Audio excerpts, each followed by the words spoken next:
Falter Pichelsteiner Festbier.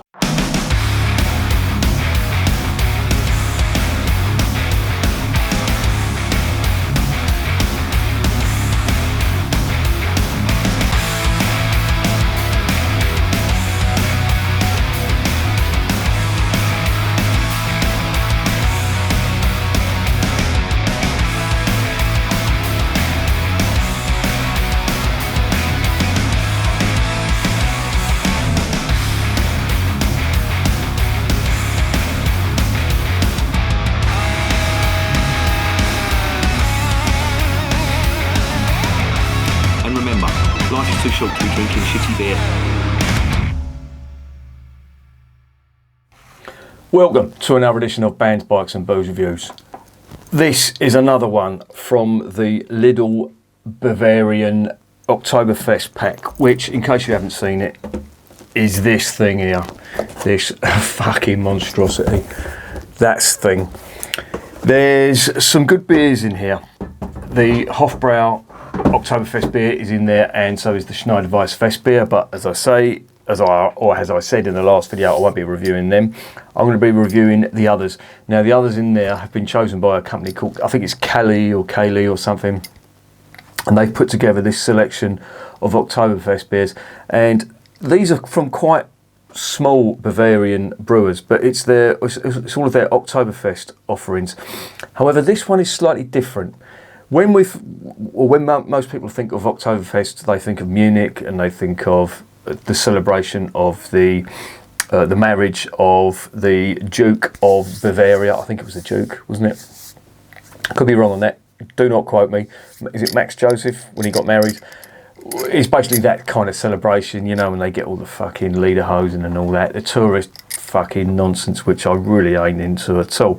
However, this beer and the one that was reviewed last night, the Kurta beer, this is for a slightly different festival. This is for the festival of which is normally held on the third Sunday of October. This festival here, this is normally held in a place called Regen, and if you've ever seen my reviews on the Regener beer, that's where that's from. It's in southeastern Bavaria, and Pichelsteiner is actually a type of stew. And it dates from the mid to early 1800s, and there's records of a festival being held where this was eaten, and it was eaten after the festival of the Kirkweih, which is the celebration of the church, normally held on the third Sunday. Well, this is held on the Monday after that, and they basically all get round together. They eat loads of this stew. Pichelsteiner is basically like an Irish stew. It's got a few more ingredients. There's slight variations on it, i.e. parsley, that kind of thing. Sometimes the marrow from the bones is served up as a delicacy with it as well, etc. Some people put garlic in it and parsley, you know, that kind of thing. But it's basically like what's known as a stew or a hunter's stew, that type of thing. Every country's got it. Ireland is famous for it. And in Bavaria, Pichelsteiner is the stew of choice down there, or certainly in the Regener region anyway. And this brewery come from Regen as well, and they can trace their history back to, well, this is a little bit contentious.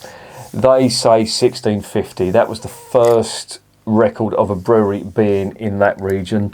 It was founded literally a few months after the end of the 30 Years' War. Now, I don't know if you know your history, but in the 1600s, the 30 Years' War was the most devastating war in Europe up until the Second World War.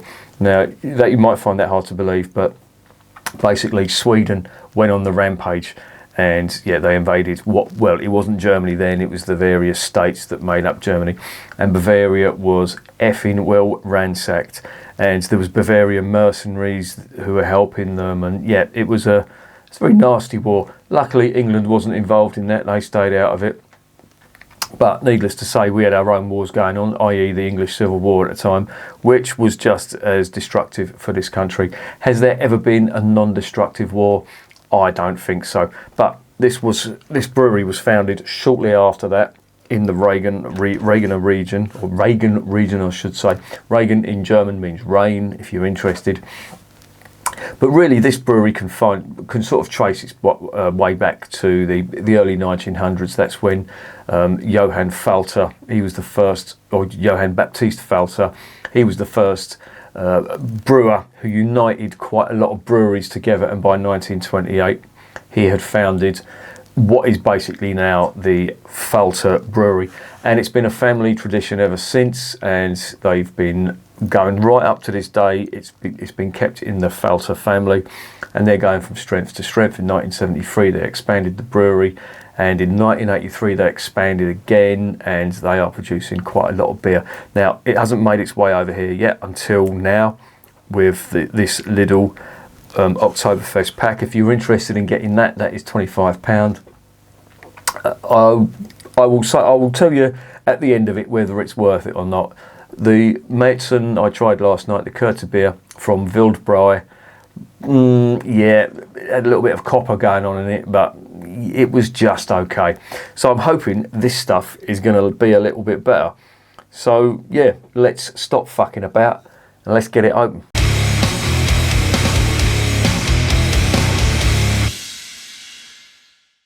Before we get it open, I'll tell you a little bit about the beer. There's no brew sheet on here on the website, unfortunately. It's a 500ml bottle. It's 5.9%. Again, that's in keeping with a Märzen. There's nothing really much else on this. It's saying it conforms to the Reinheitsgebot. Yeah, well, they all do, and they all say that, don't they? Doesn't really mean much if you're exporting it, because you can get round it that way. European beer start. What the fuck was that? Oh, it's won some award, I think.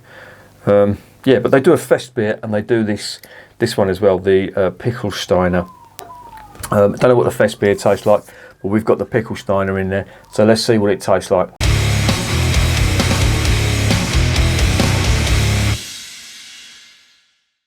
Right, let's crack this open.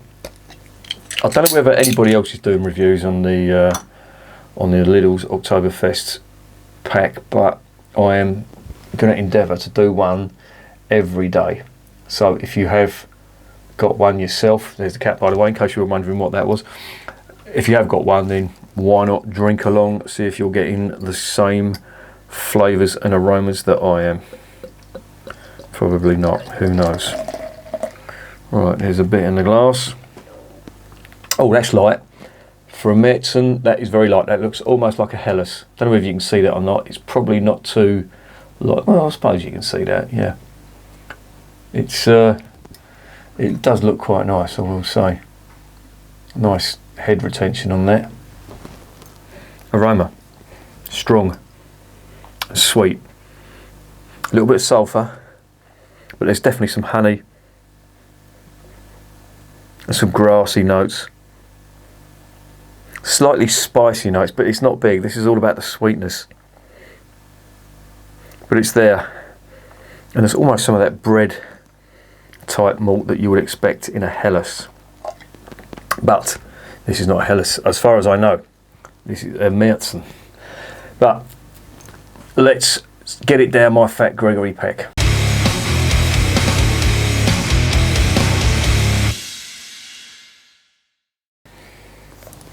Zum Wohl, as they say in Germany.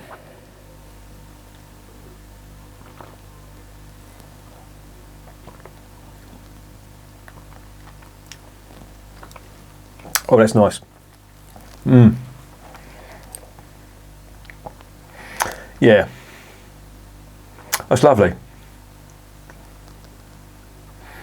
It's quite complex. You've got them bready notes on there, but there's also quite a big honey note on there too, and it's almost like a honey beer, and I don't mean that it's really sweet, but it genuinely does taste like honey.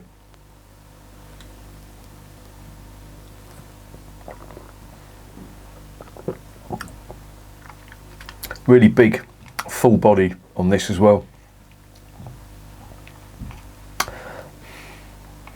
and there's that spicy note that I was getting on the Wildbräu last night, but it's not as strong, and it hasn't got that big copper overtone that the Wildbräu had. That was quite I wouldn't say overpowering, but it was very pronounced. This isn't like that at all. I have to say the aromas are really nice on this.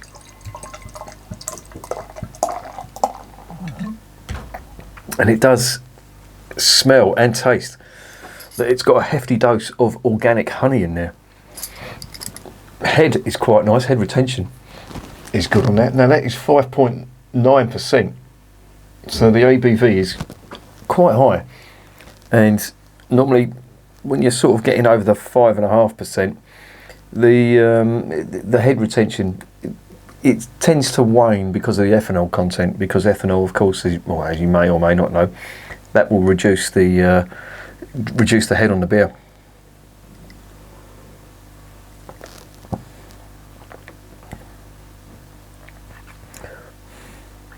But what I do like about this, really full-bodied. You really do know that you're getting a quality beer in this with that mouthfeel as well. It's very smooth, but there is just enough carbonation in there to let you know that it's carbonated. It's not flat, it is just right. Even though if you do look at it, it's very, very fine bubbles in there. Quite liking this.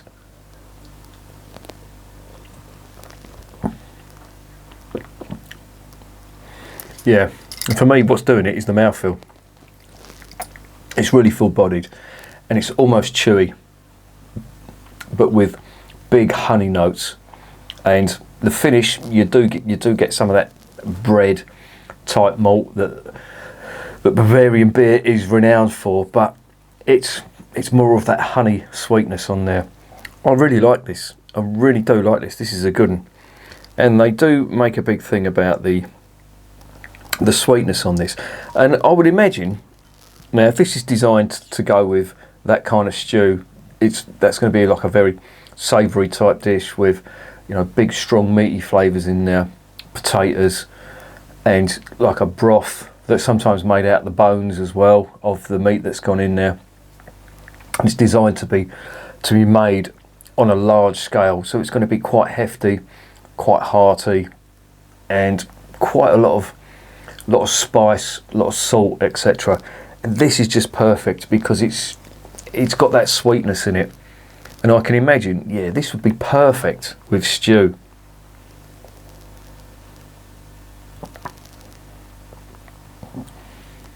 It's got that sweetness to counteract all the spiciness and the savouriness of that kind of stew, and it's to me that is fantastic. It's really, really full-bodied though. This is one of the. It's got the fullest body on a beer that I've tasted in a very, very long time, and I'm really liking that.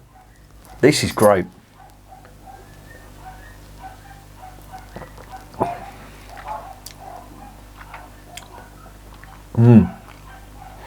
Flavours aren't too overpowering though, and that's what I like. It's got the balance just right. Yeah, there's sweetness on it, but if you're eating a really hearty meal and you're drinking this, believe me, after one or two of these, you are going to be effing well stuffed.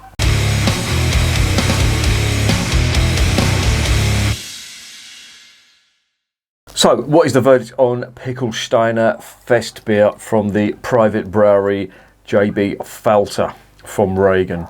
That is really nice, and you have to remember, you have to bear in mind the festival that this is brewed for. It's brewed for the Pichelsteiner Festival, which is all about the food. It's all about the big hearty stew that they eat on the third Sunday of October after the Kirkfire Festival, and yeah.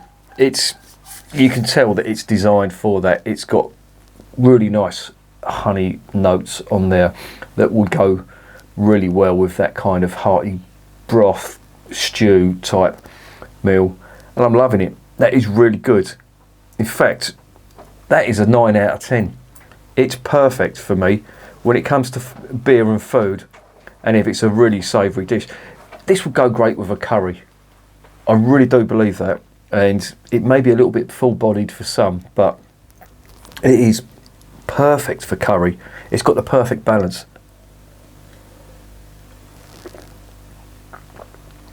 and it's got that lovely sweetness just to counteract all the spice.